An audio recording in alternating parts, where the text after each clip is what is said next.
So today's lesson is from John chapter 2. You and I, we live in a world that wants to understand everything. We want to understand everything.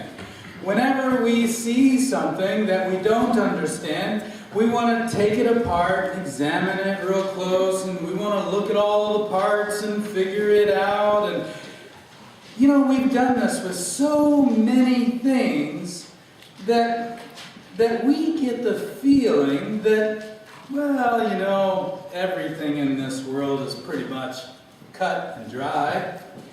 We look at an airplane flying in the sky and we wonder, how fast is it going? Or we might wonder about the physics that causes such a heavy object to remain in the sky. And science and technology can tell you exactly how all that works.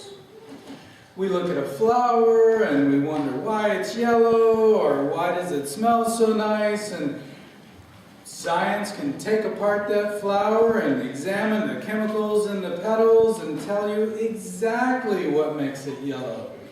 And tell you exactly why it smells the way it does. There are so many things in our lives that science can tell you and me that it seems to make everything in our world just so obvious, so simple, so explainable, and so predictable. It's almost as if the mystery is being taken out of life. And yet there's this whole other reality that science can't even begin to explain.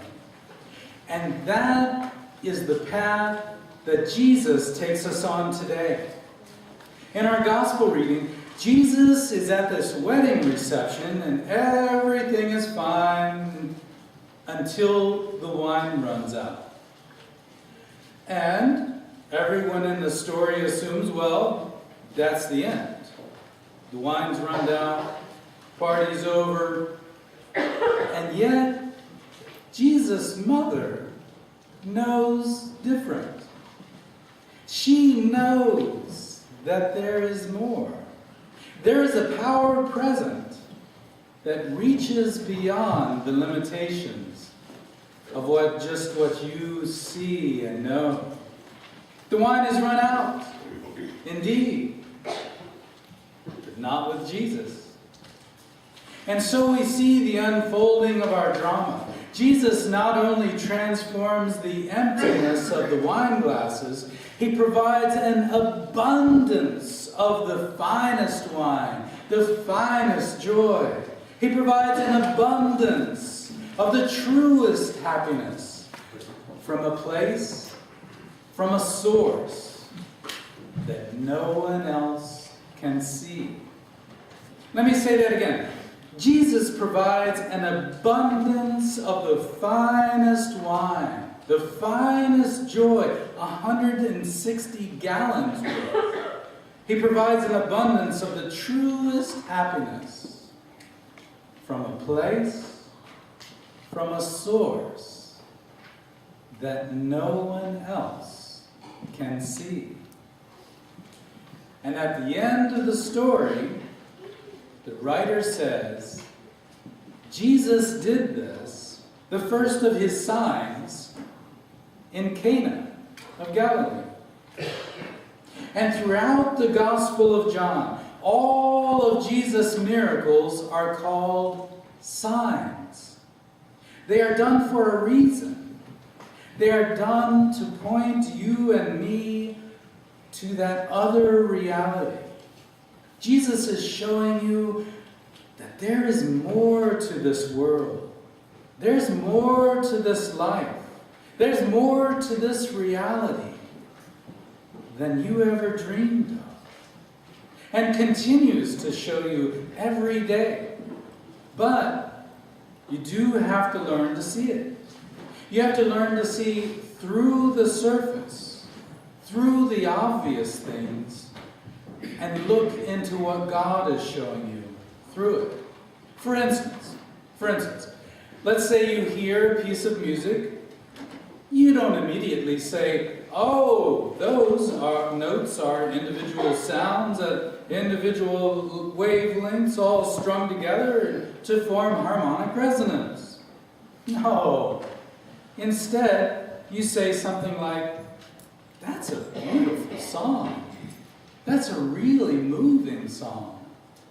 And if you keep on that train of thought, you can imagine that, that song is a gift of God to add to the beauty in your life.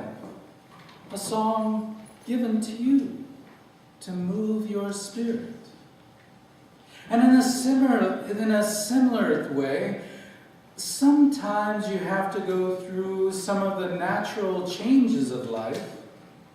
And on the one hand, science can explain what's happening to your body, whether you're going through adolescence or getting older.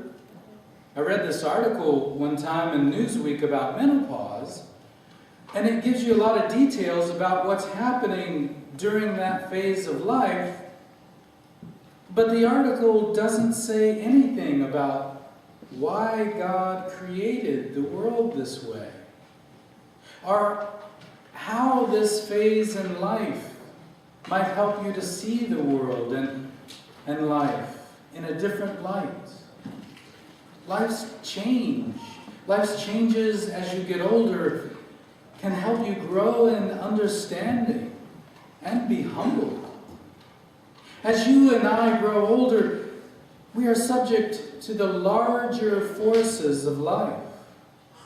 That there are forces beyond your control acting on you all the time. And realizing this helps you live in that mystery, that life is bigger than what it seems on the surface. The same is true when you experience setbacks in your life or in your career. Part of us assumes that life is supposed to be smooth. Life is supposed to run along just as easy as pie. No illnesses, kids are perfect, your career works out just like it should, all the way to retirement. You grow old gradually and gracefully. But it's been my experience that such lives are an exception to the rule.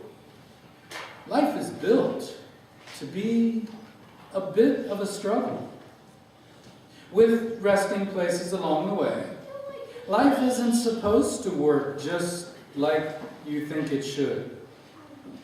God made it this way so that you have a reason to look beyond the surface. So you have a reason to want more than just this. So you have a reason to hope in more. So you have a reason to look for and taste the finest wine of life, produced by Jesus himself. In our gospel reading, if the wine had not run out, there would have been no reason to want for more. If this life flowed with perfection and peace all the time, there would be no reason to search for and grasp onto the one who shows us eternal life and eternal peace. And so in the end, as you look beyond the obvious limitations and certainties of this life, as you look beyond the frustrations and hopelessness that this world offers you, then you begin to look deeper into life. And you begin to see Jesus. And you begin to hope in Jesus. And then, in that way, you will find his abundance and his joy and his hope flowing into your life, flowing into your dreams, flowing into your plans, flowing into your body, flowing into your soul.